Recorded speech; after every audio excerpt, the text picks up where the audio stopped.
Educating young Nigerian minds, the Riyom Wase metaphor. Nigeria is a nation with a population size of over 200 million people, and it is interesting how governments that have come and gone manage the country's educational system, especially the tertiary education sector. Yours truly may not have had the privilege of university education, if not for propinquity and chance, as the Holy Book says in Ecclesiastes chapter 9 verse 1. Time and chance happened to them all. Unfortunately, fate and selfish leadership in our dear native land Nigeria have turned the most basic infrastructure into luxuries. Our tribes and tongues differ with over 250 ethnic languages, but our brotherhood crawls on a perverted, unfair, and disoriented educational system where the brightest of them all may never have the good fortune of acquiring tertiary education. Well, some may dismiss this analysis of the situation as being merely emotional, given the fact that the Asian tigers, as well as the European and Northern America, have thrived not on the latitude and platitude of decorated university degrees and honors. But come to think of it, well-developed societies of today, which are also seen as the better organized, have enjoyed the benefits of structured educational philosophies handed to them by trained minds. How would we have heard of the contributions of the greats like Albert Einstein, Aristotle, Plato, etc., whose works have shaped the course of science and the arts the world over, if there was or is no education? In our dear native land, Nigeria, we have danced from one educational policy to another as governments strolled in and out of power, whether in agbada or military jackboots. We have had a rollercoaster of disastrous policies crafted by men who once enjoyed free education, but who have miraculously made the same education a luxury for the poor and an achievement for the middle class. Did the writer just say middle class? Well, it is better to leave it to expert in economics to say if we can claim the existence of the middle class or not, because today families are either rich or poor. The gap between the have and the have-nots is wide indeed.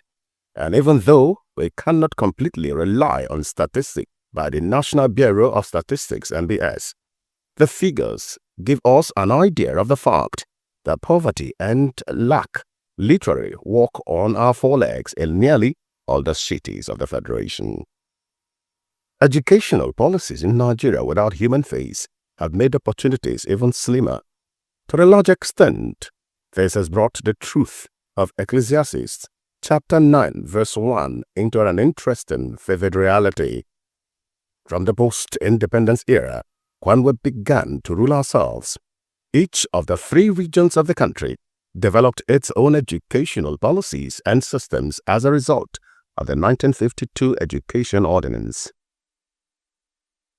What possibly can a slavish curriculum inherited from taskmasters offer the youth? As the years rolled by between 1952 and now, we have noticed all sorts of policies, most of which are targeted at betraying our citizens in favor of implementing International Monetary Fund's IMF opinions, imposing us indirectly through the back lack of clueless and unpatriotic leaderships.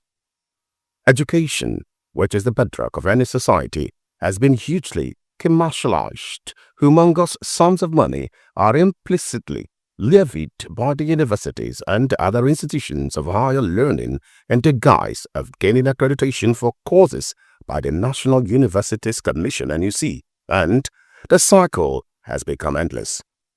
The innocent poor bear the pangs of these anti-people policies, and the brains of 1,000 Riyom Wases lay in ruins.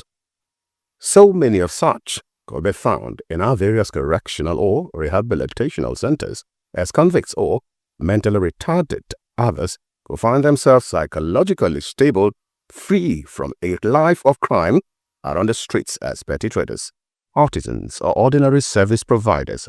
Of course, they are only hustling. There was a time when the government gave pocket money to students and encouraged more to get an education to build a life and career.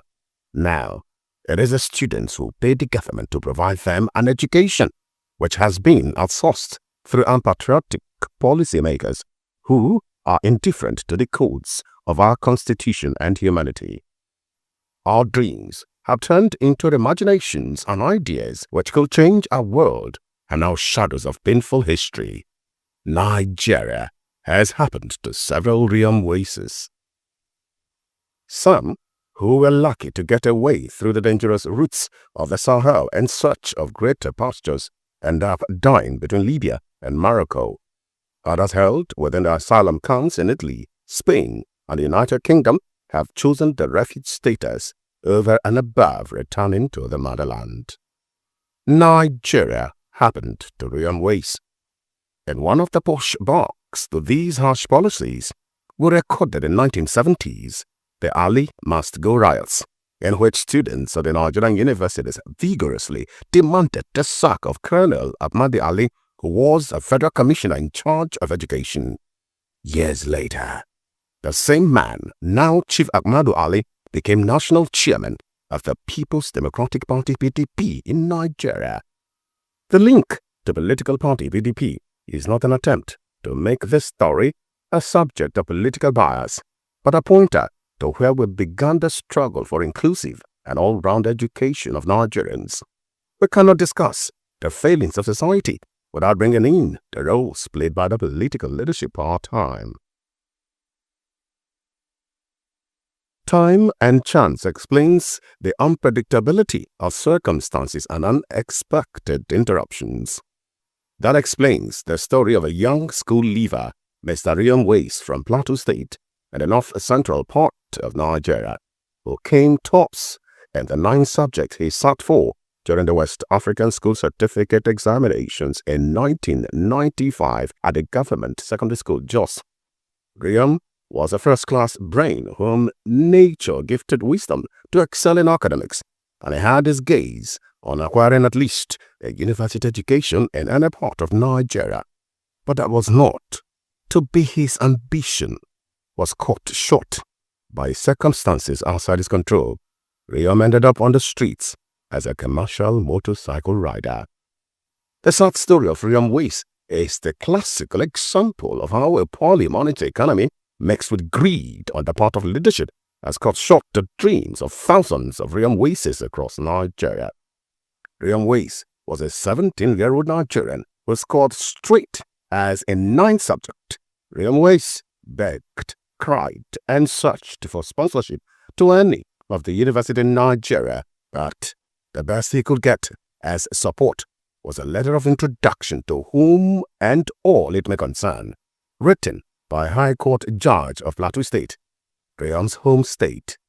The children of the High Court judge are presumably tucked away in some Ivy League universities, somewhere in the United States or England. A senior and respected citizen of the judge's standing could not adopt a Riyom because he wasn't his biological son. And maybe, who knows, the judge's children may not be half as brilliant as Riyom Wase. The push and pull for a university education forced Riyom into a dangerous trip from Jos all the way to Port Harcourt without luck. A nation that could not find a scholarship scheme to cover the expenses for Riyom to get a university degree is certainly not a society worth dying for. Frustration and hopelessness forced Riyom into the streets. A first-class brain joined the bandwagon of Okada riders struggling to earn a living. Our nation has betrayed her youth. Narrator Ben Wa Kama, script editor Sam Nwauju, videographer Clifford Omachi, script writer and producer Darlington Nwauju, course lecturer Mrs. Mitchell Odialo.